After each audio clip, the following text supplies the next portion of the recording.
Üstüyle ortalığı çekin.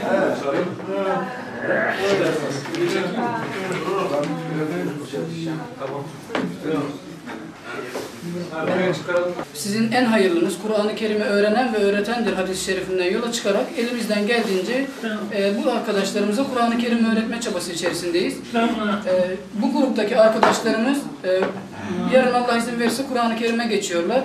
Gerçekten çok azimli ve gayretliler. Yani işlerinden çıkıp direkt evlerine gitmeden buraya gelip Kur'an-ı Kerim'i öğrenme çabası içerisindeler. İnşallah biz de onlara elimizden geldiğince yardımlarımızı, çabalarımızı göstererek onlara Kur'an-ı Kerim'i öğreteceğiz inşallah.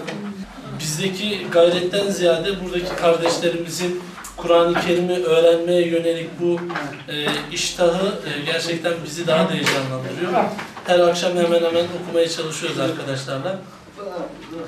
İnşallah onların Kur'an-ı Kerim'i bir şekilde okuduklarını görmek, bu duyguyu yaşamak çok güzel bir şey. İnşallah hep beraber bunu başaracağız.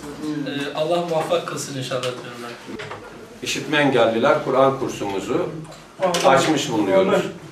Kur'an kursumuz yaklaşık 1,5 aydır gönüllülük esasıyla devam etmekte.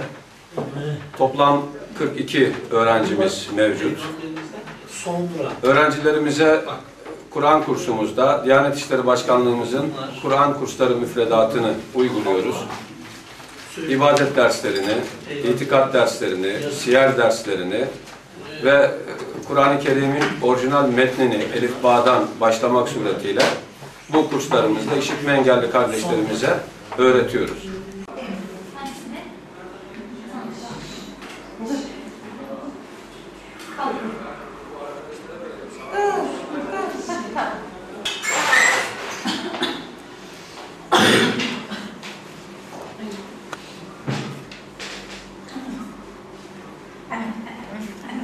Öğrendiğim Kur'an kurslarından diyor. İlk defa diyor.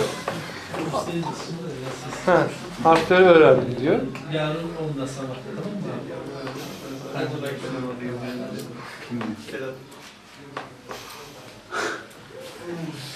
Üstün ve esrer öğrendim diyor kendince.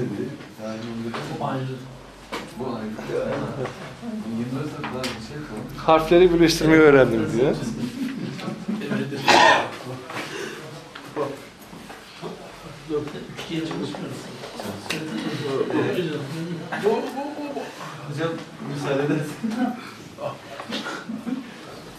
Yani hizmetlerden de çok memnunum. Teşekkür ederim diyor.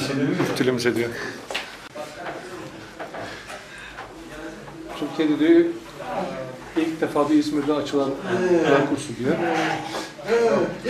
Çok şaşırdım diyor. Merak ettim geldim diyor. İkram veriyorlardı, yemek veriyorlar bize diyor. Kur'an eğitimi veriyorlardı, hediyelerimiz var diyor. Bizi çok memnun ediyorlar diyor. Teşekkür ederim diyor. Allah razı olsun diyor.